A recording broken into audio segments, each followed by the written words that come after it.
దిగి వచ్చినాడు.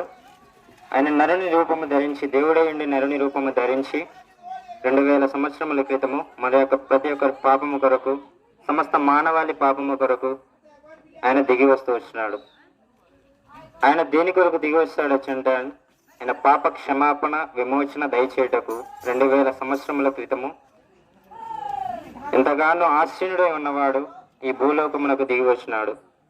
అంతేకాదు సమస్తమైన మలినముని మానవుని నుంచి దూరము చేయటకు వచ్చినాడు. మనిషిలో ఉన్న ప్రతి పాపం ముళ్ళుని విరిచివేయటకు వచ్చినాడు. ప్రతి మనిషిలో పాపం అనేది కలదు.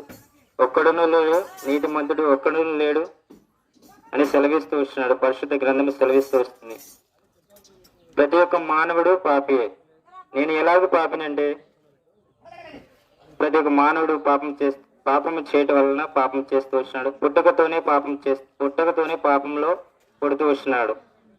ప్రభువైన యేసుక్రీస్తు ఆ యొక్క పాప విమోచన కొరకు మన కొరకు క్రయధనము చెల్లించడానికి వచ్చినాడు.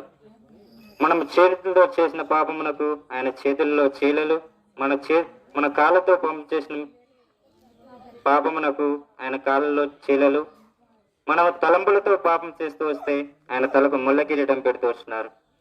మనుష్యుడు నోటి వలన కూడా పాపం చేస్తూ వచ్చినాడు. వానికి హృదయం అందు కూడా పాపం చేస్తూ వచ్చినాడు.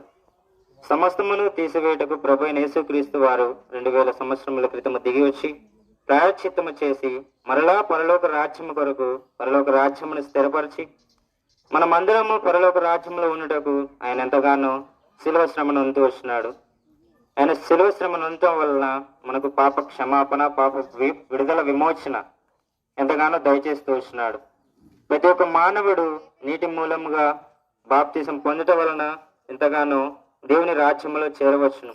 అంతేకాదు పాప క్షమాపణ అనగా నీవు దేవునికి మాదిరిగా జీవిస్తేనే ఆ పరలోక రాజ్యములో చేరాలంటే ఆయన యందు విశ్వాసం ఉంచి ఎంతగానో సత్య మార్గంలో నడిచిన వాడే పరలోక రాజ్యానికి వారసుడు.